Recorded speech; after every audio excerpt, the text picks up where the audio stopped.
Resumo do capítulo anterior.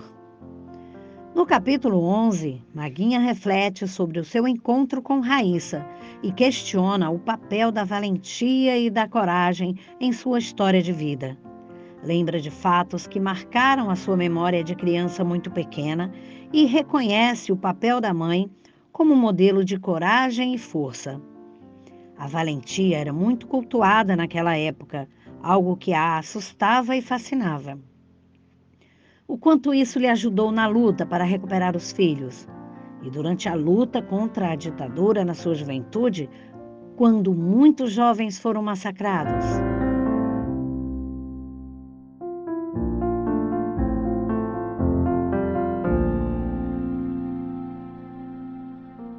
Capítulo 12.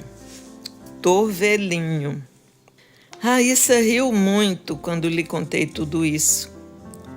Nos 3 meses de luta para que eu conseguisse a guarda dos meus filhos, nos tornamos grandes amigas e pudemos compartilhar essas histórias de vida com sinceridade e afeto, como só mulheres fazem. Ela lembrava pouco da minha mãe, por ser ainda muito menina quando a minha família deixou Salamanca. Ainda assim, recordava os muitos comentários que ouvira sobre nós ao longo da vida e que a deixavam curiosa e cheia de admiração.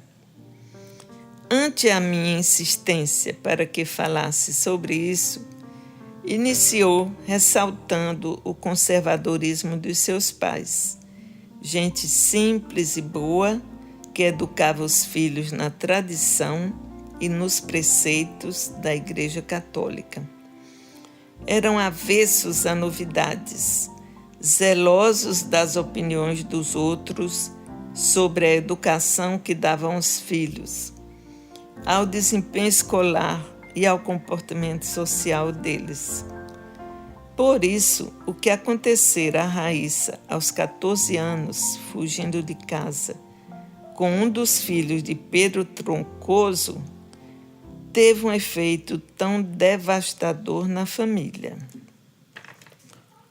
Os desdobramentos desse fato, com a morte de Walter, a fuga de Raíssa para Fortaleza, levando o netinho que tanto amavam, trouxe nova carga de sofrimentos, amenizada ao longo do tempo pelas visitas que faziam à filha e a alegria de ver os progressos dela e do Pedro Luiz.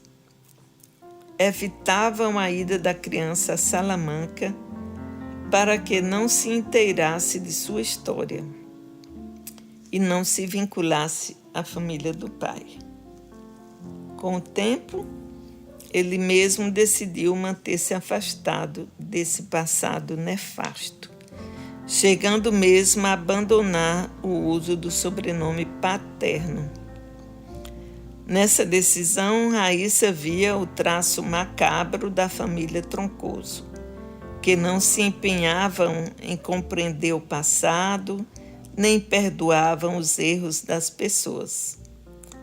Ela, por sua vez, também preferiu tocar a vida para frente e deixar ao filho, na idade adulta, a decisão de retomar ou não o seu passado.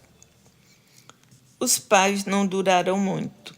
Primeiro se foi Dona Julinha, levada pela artrite, que inicialmente a impediu de costurar e nos últimos anos até mesmo de andar. Depois foi seu Juarez, de insuficiência cardíaca, mal comum naquela região, onde a doença de Chagas ainda era endêmica. Quando insisti na pergunta sobre os comentários que os seus faziam sobre a minha família, ela tentou desconversar, mas aos poucos foi soltando. Eles diziam que Dona Cidália era uma mulher muito pra frente, como se falava na época. Apesar de mãe de 9 filhos, trabalhava no posto de saúde diariamente, mesmo nas férias das crianças, quando vinha a cavalo da fazenda e atravessava as ruas vestindo calças de homem por baixo da saia. Isso era algo inusitado. Havia poucos empregos para mulheres na cidade e geralmente elas deixavam de trabalhar quando casavam, até porque os maridos não permitiam que continuassem. A minha mãe assumira o emprego de auxiliar de enfermagem no posto de saúde aos 17 anos e deixara claro ao namorado e futuro marido que nunca abriria mão daquele trabalho. Ao longo do tempo, ele não teve possibilidade de contestar, até porque o salário era bom, o único dinheiro vivo que entrava em nossa casa, já que a fazenda nunca gerou renda suficiente para cobrir nossas despesas. Raíssa continuou falando das maledicências que soube através da madrinha. As pessoas se incomodavam com o fato de que mamãe, apesar de tão atarefada, estava sempre bonita, elegante, alegre e cheia de energia. Gostava muito de dançar, era um pé de valsa, como se dizia. E quando meu pai se cansava ou já estava meio embriagado, ela dançava com os primos. Isso também dava o que falar. O maior escândalo foi quando ela resolveu se candidatar a vereadora. Eu lembrava da história, pois já era quase adolescente. Minha mãe foi convencida a se candidatar por um deputado que buscava reeleger-se e achou que ela seria um bom cabo eleitoral. Por seu trabalho no posto de saúde, se tornara muito conhecida na cidade e mesmo na zona rural. Era considerada uma pessoa muito caridosa. Eu diria que sempre foi muito solidária. Tinha uma bondade sem pieguices, sem religiosidade, com grande senso prático, que a fazia sair no comércio coletando dinheiro para levar alguém ao hospital ou comprar um medicamento para um pobre. O contato com as carências da comunidade, com a pobreza e o sofrimento humano, a tornaram uma pessoa muito solidária, mas que não tinha o menor sentido da política. Para ela não havia lados, partidos nem interesses.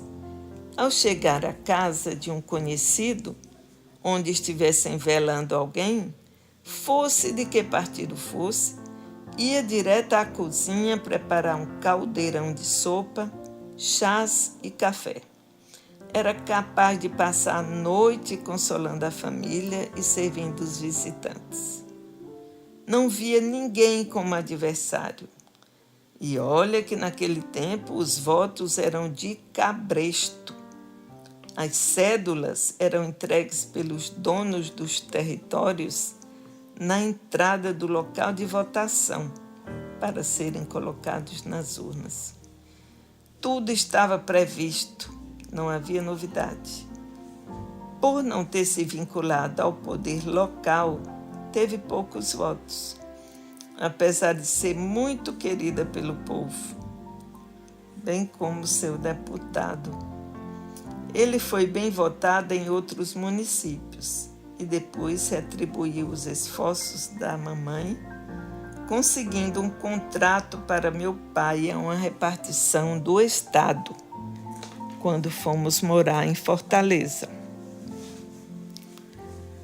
Como Raíssa mesma comentou, os que falavam mal da minha mãe não deixavam de reconhecer suas qualidades.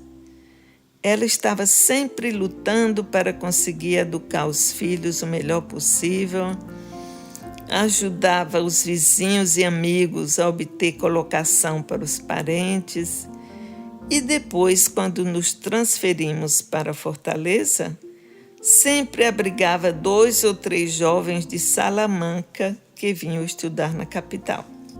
Sobre o meu pai, diziam que ele era o fim de rama do poderoso coronel Juca Palhano, homem que amealhou fortuna e terras com as heranças de suas mulheres, pois enviuvara 3 vezes. O 4º casamento, já aos 60 anos de idade, foi com uma órfã muito pobre, 40 anos mais jovem. Desse matrimônio vingaram meu pai e 2 irmãs. As outras crianças morreram. Conforme diziam, meu pai não ficara rico, pois na repartição da herança, os últimos filhos foram os menos aquinhoados. E, além disso, ele não levava muito jeito com a agricultura. Ouvi esse trecho com mágoa. Para mim, o papai vivenciou a decadência da monocultura canavieira. E, tal como muitos outros seus contemporâneos, não estava preparado para a modernização que se avizinhava. Quando perguntei o que sua madrinha dizia de mim, Raíssa sorriu e falou ter ouvido dizer que eu tinha dado muito trabalho aos meus pais e, na época do movimento estudantil, chegara a ser detida pela polícia. Casara cedo e separara dentro de pouco tempo. Mas era estudiosa, inteligente e escrevia poesia. Essa imagem que pintavam de mim servira de inspiração para ela em seus sonhos de libertar-se da opressão do marido. Por isso ficara tão feliz com a nossa aproximação e dera tudo de si para me ajudar, como minha advogada. Infelizmente, não havíamos conseguido ganhar a causa, pois as leis ainda eram muito favoráveis aos homens naquela época. Pelo menos ganhamos tempo para que eu pudesse levar as crianças para longe dali. Ela comentou, sorrindo: ele não vai se meter a besta de tentar tirar esses meninos de você no Ceará, não é mesmo? Sorri, confirmando. E ela falou de um jeito matreiro: não pense que vamos nos despedir sem você me contar direitinho que paixão foi essa que implodiu seu casamento e lhe fez perder o juízo ao ponto de se meter nessa grande encrenca. Enquanto acendia com calma um cigarro, completou: como é que uma mulher adulta, com a vida familiar e profissional organizada, mãe de 3 filhos pequenos, joga tudo pro alto e entra num torvelinho desses? Ela usara a palavra certa: torvelinho. Era isso que tinha sido a minha vida nos 2 últimos anos, quando pulei na voragem e perdi o controle sobre o meu destino. Às vezes afundava, perdia o fôlego e buscava no fundo do poço um apoio, onde pudesse dar impulso e voltar à tona para respirar.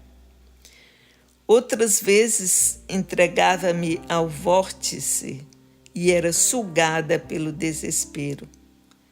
Não é que eu não quisesse isso, mas estava pagando um preço muito alto por esse salto para a liberdade.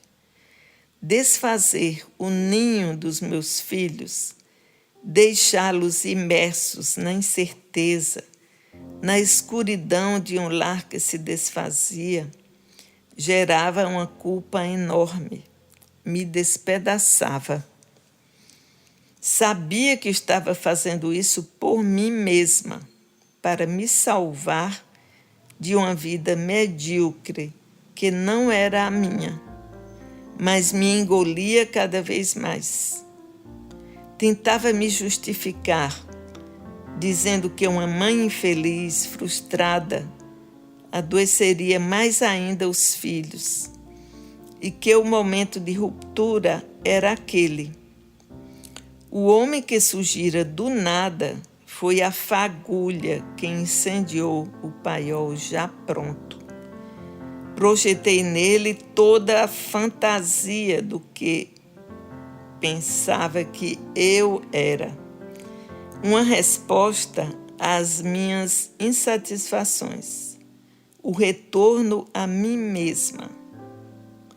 Acho que para ele eu também fui isso.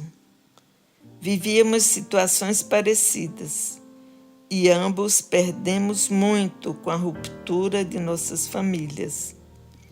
Embora tivéssemos experimentado as alucinações do amor, o profundo vácuo de estar totalmente apaixonado.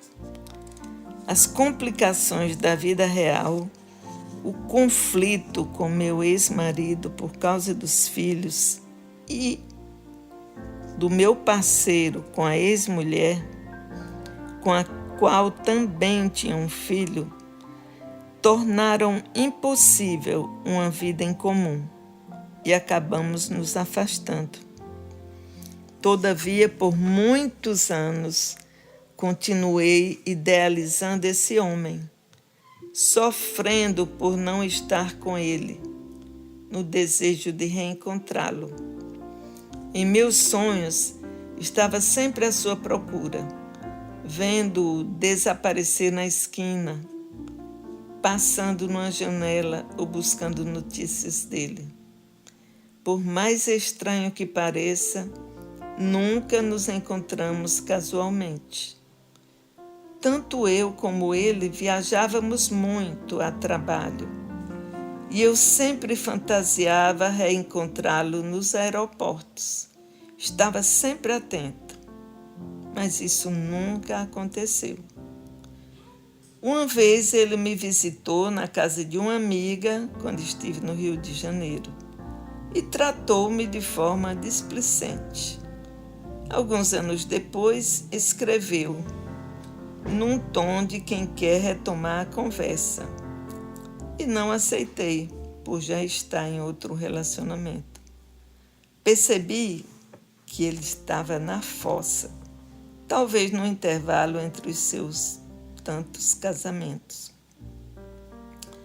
De outra vez, ele avisou que vinha à minha cidade e quis marcar um encontro. Fiquei totalmente transtornada durante um mês com essa possibilidade. E quando nos encontramos, o vi com o mesmo encantamento de quando nos conhecemos, embora tivessem passado 10 anos. Tratou-me com indiferença, fez questão de falar da nova esposa e da alegria pela filha que havia nascido. Esse encontro me fez recair no sofrimento do amor. Então lhe escrevi uma bela carta, comentada em resposta como se fosse uma boa peça literária. Passadas 2 semanas, nos reencontramos novamente, desta vez sem nenhuma emoção. Pude vê-lo com a aparência real, em todo o seu narcisismo. Foi um tanto decepcionante, confesso. Enfim, a história estava acabada e eu livre para seguir com a minha vida. Chega, Raíssa, agora vamos tomar o nosso café. Não posso perder esse voo. As crianças me esperam em Fortaleza.